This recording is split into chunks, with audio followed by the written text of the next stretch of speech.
Hi guys! Welcome back to my channel! Today, meron po tayong client na 2023 Montero Sport Black Series. Actually si client, napanood niya sa YouTube yung mga ginagawa kong mga video. So nagkaroon po siya ng idea kung anong size ng gulong ang ilalagay po niya, lalo na stock mags po yung gagamitin po niya. Ang size ng stock mags nito, size 18. Tapos ang stock tire, 265/60 R18. So ang gusto ng client, medyo lumapad po yung gulong.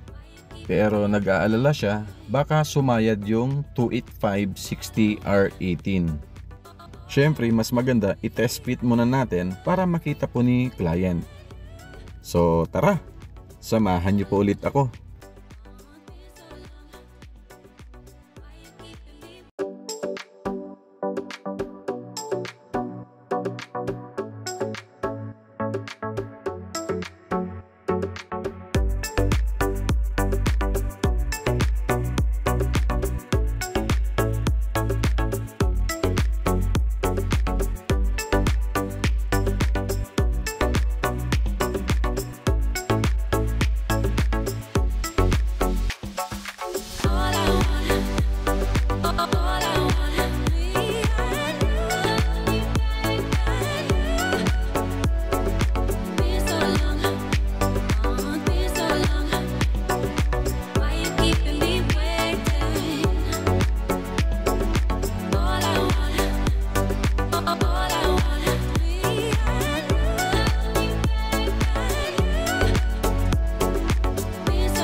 Ito po yung ikakabit po natin, itong Monster Terrain Gripper size 285/60 R18.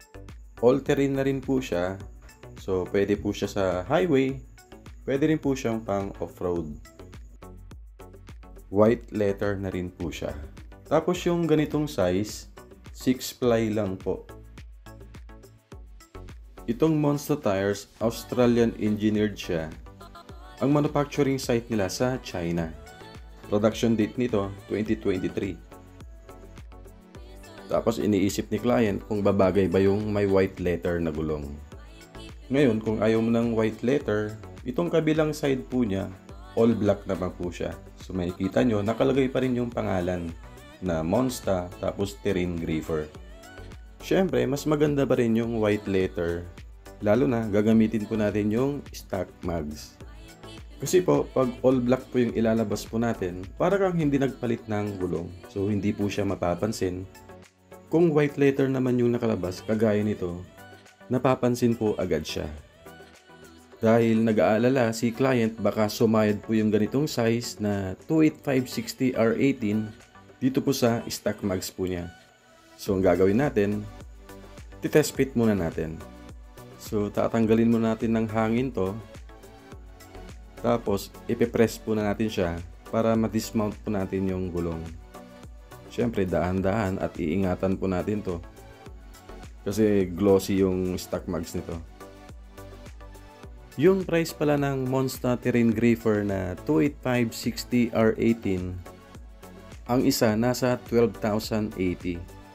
Pero mayroon pang big discount. Mag-message lang po kayo sa aming Facebook page, RNH Tire Supply. Meron tayong Fairview branch at Calasiao branch. Pwede rin kayong mag-message sa aking Viber at sa WhatsApp. Or pwede kayong mag-direct call sa aking number. So ito na dismount na po. Ngayon ikakabit na po natin yung bagong gulong. Actually itong stock mags po niya, maganda talaga to eh. So kahit gulong lang yung papalitan mo, maganda yung kakalabasan nito. So mamaya makikita nyo po. So ito, imamount na po natin tong bagong gulong dito sa stock mags. So mapapansin nyo, yan bagay na bagay yung Monster Terrain Gripper dito po sa stock mags po niya. Ito, lalagyan na po natin ng hangin para lumapat po yung gulong dito po sa stock mags. So bago natin ikabit po yung gulong, mamaya i-check po natin yung bumper at dun sa may bandang mudguard. So ito, i-check natin yan mamaya kung sumasayad po dyan. Tapos syempre, dito rin po sa may bandang mudguard. Check natin yung fender liner po niya. Dahil Mitsubishi po ito, so yung upper control arm po niya, nasa likod po ng rotor disc. So hindi po dyan sasayad yung sidewall ng gulong, kasi nasa gitna po yan ng gulong. So ito, i-install na po natin yung isang gulong dito sa may bandang harapan. Tapos syempre, i-check natin siya kung sumasayad po. Kasi yun ang inaalala ni client, baka sumayad yung 28560 R18.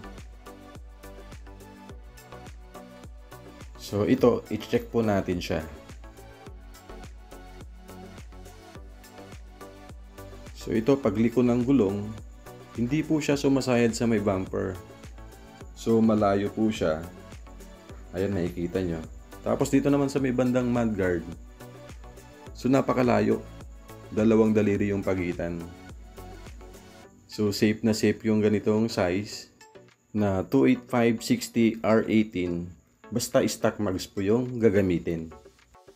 Yung ganitong size, marami na kaming nakabitan sa Strada, sa Toyota Hilux Conquest, Toyota Fortuner, Nissan Terra, Ford Ranger.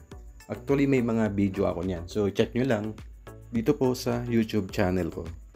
Kung gagamit po tayo ng mga aftermarket na mags, kagaya ng mga Fuel, Black Rhino, VLF, tapos ang size na ilalagay po natin, yung ganitong size na 28560 R18, sasayad po siya.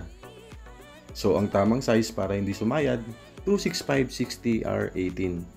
Ngayon, kung gusto niyo talaga ng 28560 R18, tapos aftermarket na mags, may i-adjust lang tayo sa may bandang harapan, yung fender liner. So, madali lang naman po yan. Gaya ng mga ginagawa namin na fuel contra at yung 28550 R20. Same height po yan. Tapos, pag size 17 naman po, ang tamang size para hindi sumayad, 26565 R17. Ngayon, pag 26570 R17, may kunting rubbing po yan. So, konting adjust lang sa fender liner para hindi po sumayad yung 26570 R17.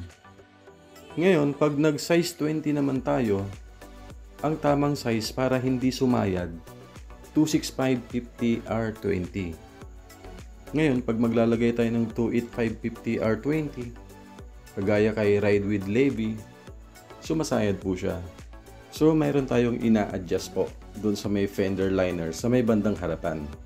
Ganon din po pag nag 27555 R20 po tayo. Dito sa stock mags, kung ayaw nyo ng medyo malapad na gulong, pwede tayong maglagay ng 26565 R18. Same height po yan ng 28560 R18.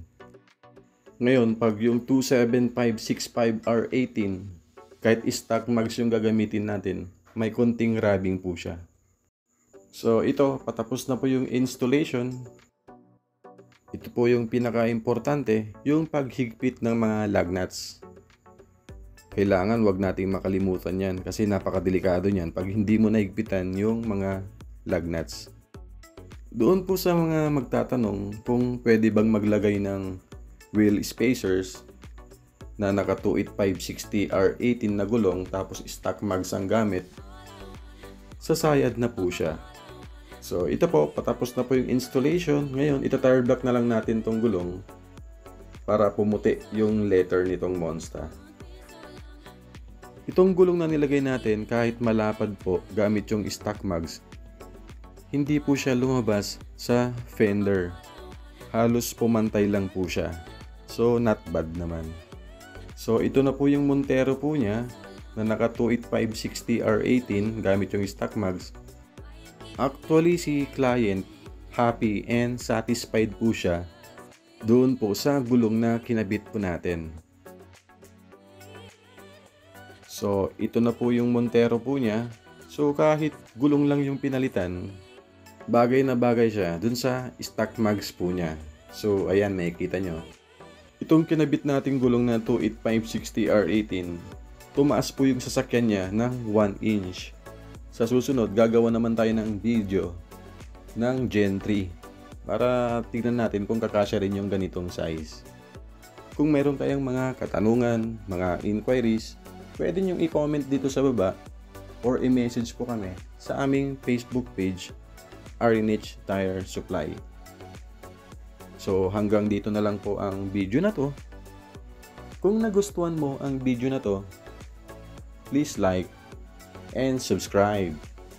Paki-hit na rin po ang notification bell para pag may bago kami mga installation at mga bagong video ay na-update po namin kayo.